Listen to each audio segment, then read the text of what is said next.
So, hi everybody, good evening. Welcome to the Young CTO Socratic Dialogue. So, we have with us fantastic thinkers from the industry leaders, along with some young thinkers who are here to redefine technology for us, redefine strategy, and show us how CTOs of the future are going to be. Start with analysis one. So, the question for discussion in analysis one is pick a small team project and explain us what is the role of a CTO in this team project. Okay, so team Deep Thinkers and Amber Mastodon, who wants to get into the answer box? The fastest finger. Okay, Amber Mastodon wants to get into the answer box. So team Deep Thinkers, you're in the question box.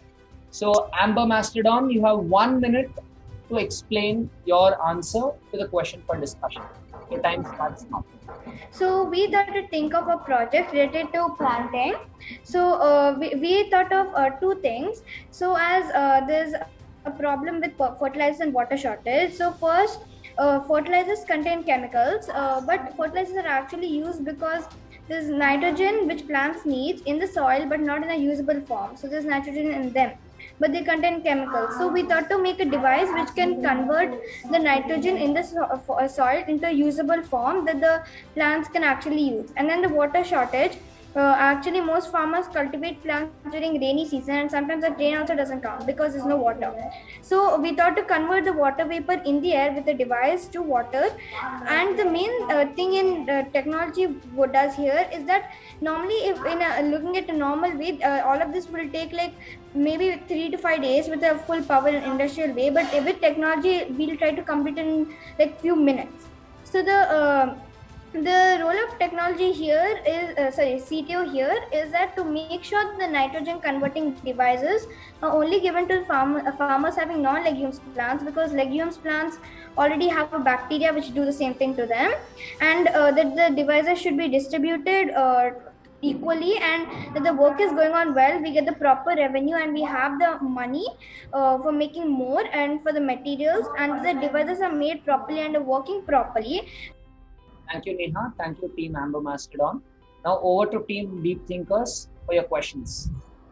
Why does the CTO need to do like checking everything and seeing that it only goes to a certain farmers? That can be done by any employee, right? Yeah, but the employees may forget or do something wrong. So he has to supervise to check, because this type of technology cannot be gotten so fast. It takes a lot of money. So he has to make sure if it is going well, because if that money is wasted at some small point, it will be a big loss for them. Like suppose the employee, like if someone makes a mistake, why do you think the CTO needs to supervise him? There could be another higher ranked employee supervising them, right? But he is a CTO, Chief Technology Officer. He takes care of that technology, and the CEO may give him this plan, and he has to know how to implement the technology in that. And if the technology is involved, then he needs to take care if the technology is being used properly. He's been assigned to do that. That's why he needs to supervise. So I have a question. So you now you told the CTO supervises everyone, right? Now your company has so many employees, CTO cannot supervise them at once. So in that case, what do you do? Usually team leaders will be divided. Like, the CTO will also divide, because everything can't be done by him. He also supervises on the technology.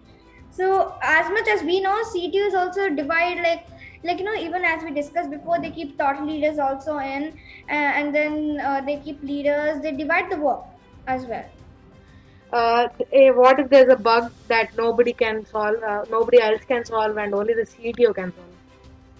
So the CTO will try to work on it, and I think actually others can help him solve it. We'll divide them into teams, so they can't be that much of a mistake. If there is, then the CTO will work together. If it is even not such a big thing, then even the CEO will help. So, like if the CEO can't do it, you're making a scenario.